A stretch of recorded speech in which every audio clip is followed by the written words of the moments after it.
Welcome to personal finance bulletin money time. मैं हूं आपके साथ मीनू शर्मा, लेकर हाजिर हूं आपकी जेब और जिंदगी पर असर डालने वाली पर्सनल फाइनेंस, बिजनेस और पॉलिसी से जुड़ी तमाम बड़ी खबरें। तो चलिए देर किस बात की, फटाफट शुरू करते हैं इस बुलेटिन में खबरों का सिलसिला। दिल्ली के मेडिकल मार्केट में अब टक्कर कड़ी होने वाली है। कर्नाटक का प्रमुख डेयरी ब्रांड नंदिनी दिल्ली में एंट्री लेने की तैयारी कर रहा है। नंदिनी का दिल्ली में सीधा मुकाबला अमूल और मदर डेयरी जैसे दिग्गज ब्रांड से होगा। इसके अलावा दिल्ली में मौजूद पारस, पतंजलि और नमस्ते इंडिया जैसे छोटे ब्रांड भी हैं जिन्हें नंदिनी कड़ी टक्कर दे सकता है। कर्नाटक मिल्क फेडरेशन का ब्रांड नंदिनी कर्नाटक के साथ ही पूरे दक्षिण भारत में लोकप्रिय है। फिलहाल नंदिनी के प्रोडक्ट कर्नाटक, महाराष्ट्र के मुंबई, नागपुर, पुणे और सोलापुर, गोवा, हैदराबाद, चेन्नई और केरल में उपलब्ध है। नंदिनी राष्ट्रीय राजधानी में दूध और दही जैसे ताज़ा डेयरी उत्पादों को पेश करेगी। इसी के साथ ये ब्रांड 26 नवंबर को बेंगलुरु में इडली और डोसा बैटर भी पेश करेगा।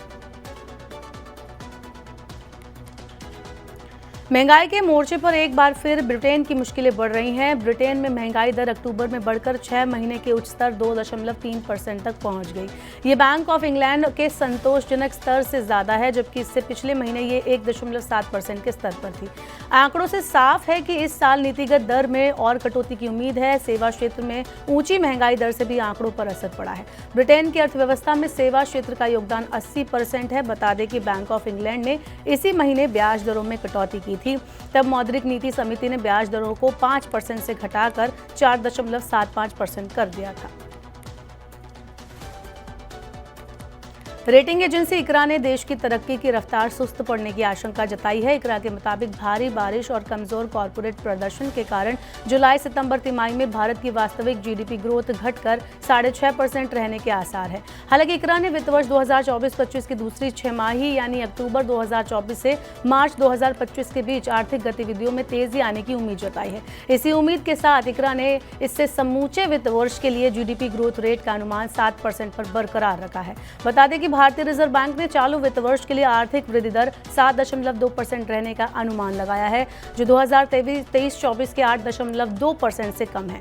साथ ही बता दें कि दूसरी तिमाही की आर्थिक गतिविधि के आधिकारिक आंकड़े 30 नवंबर को जारी किए जा सकते हैं। इससे पहले अप्रैल से जून के बीच पिछली तिमाही में जीडीपी वृद्धि दर 6.7% रही थी।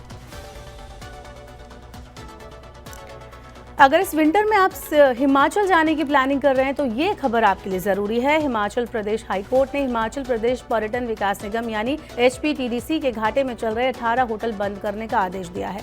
न्यायमूर्ति अजय मोहन गोयल की एकल पीठ ने कहा है कि HPTDC इन सफ़ेद हाथियों को 25 नवंबर तक बंद कर दे।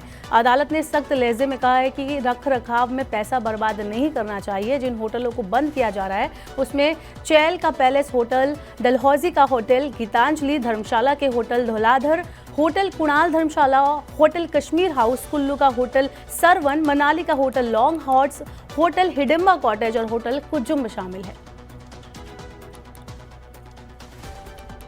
बाजार में मौजूद नेचुरल और लैब में तैयार हीरो को लेकर असमंजस जल्द खत्म हो सकता है। सरकार ग्राहकों की समस्या को दूर करने का उपाय करने जा रही है।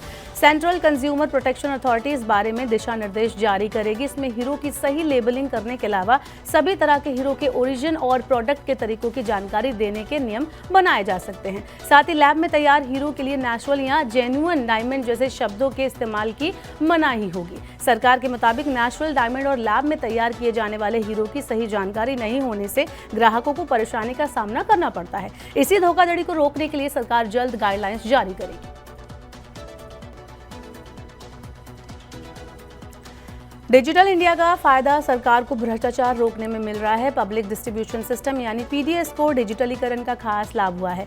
केंद्रीय खाद्य मंत्रालय के मुताबिक डिजिटलीकरण के प्रयासों की मदद से देश में 5.8 करोड़ फर्जी राशन कार्ड को रद्द किया गया है। मंत्रालय ने बताया कि 80.6 करोड़ लाभार्थियों को PDS प्रणाली का लाभ मिल रहा है।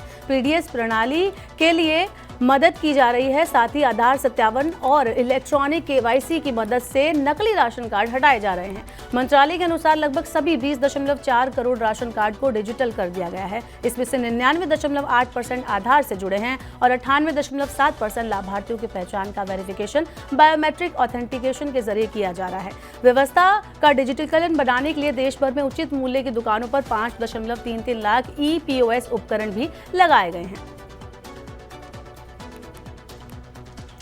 दिल्ली में वायु प्रदूषण के चिंताजनक स्तर को देखते हुए दिल्ली सरकार के कार्यालयों में 50% कर्मचारी घर से काम करेंगे। ये व्यवस्था गुरुवार से लागू होगी। हालांकि स्वास्थ्य सेवा, सफाई कर्मचारी, transport, fire service, police, power और अन्य इमरजेंसी रिस्पांस से जुड़े कर्मचारियों को इस आदेश से बाहर रखा गया है। वहीं सरकार ने निजी कंपनियों से भी वर्क फ्रॉम होम की व्यवस्था लागू करने को कहा है। दिल्ली नगर निगम सहित दिल्ली सरकार के लगभग 80 विभागों और विभिन्न एजेंसियों में लगभग 1.4 लाख लोग कार्यरत हैं। इनमें से आधे कर्मचारी ही दफ्तर जाएंगे। बता दें कि दिल्ली में बुधवार को भी जहरीली हवा और प्रदूषण चरम पर रहा और वायु गुणवत्ता सूचकांक 426 दर्ज किया गया, जो गंभीर श्रेणी में है। फिनलैंड की दूरसंचार उपकरण कंपनी नोकिया को भारतीय एयरटेल से कई साल का अरबों डॉलर का ठेका मिला है। इस डील के तहत नोकिया भारत के प्रमुख शहरों और राज्यों में 4G और 5G उपकरण लगाएगी। कॉन्ट्रैक्ट के अनुसार नोकिया अपने 5G एयर स्केल पोर्टफोलियो से base station, base band unit और विशाल MIMO रेडियो की लेटेस्ट जनरेशन को स्थापित करेगी। नोकिया की मदद से एयरटेल को अपने नेटवर्क बढ़ाने और 5G स्पीड बढ़ाने में मदद मिलेगी। नोकिया मल्टी बैंड रेडियो और बेस बैंड उपकरणों के साथ एयरटेल के मौजूदा 4G नेटवर्क को भी आधुनिक बनाएगी। ये सिस्टम 5G के विस्तार में भी मदद करेगा। अगली खबर आईपीओ में पैसा लगाने वाले लोगों के लिए है। Defence solution provider C2C advance system ने अपने आईपीओ के लिए मूल्य दायरा 214 से 226 रुपए प्रति शेयर तय किया है। कंपनी का आईपीओ शुक्रवार 22 नवंबर को खुलकर 26 नवंबर को बंद होने वाला है। कंपनी के इस आईपीओ से 99 करोड़ रुपए से ज्यादा राशि जुटाने की योजना है। आईपीओ के बाद कंपनी के शेयर NSE के MSME प्लेटफॉर्म इमर्ज पर लिस्ट होंगे। ये आईपीओ 10 रुपए अंकित मूल्य वाले 43.83 लाख रुपए के नए शेयरों पर आधारित है। C2C एडवांस सिस्टम की अगर हम बात करें तो कंपनी रक्षा, आंतरिक सुरक्षा और एरोस्पेस क्षेत्र के लिए जटिल प्रणालियों के विकास में विशेषज्ञता रखती है।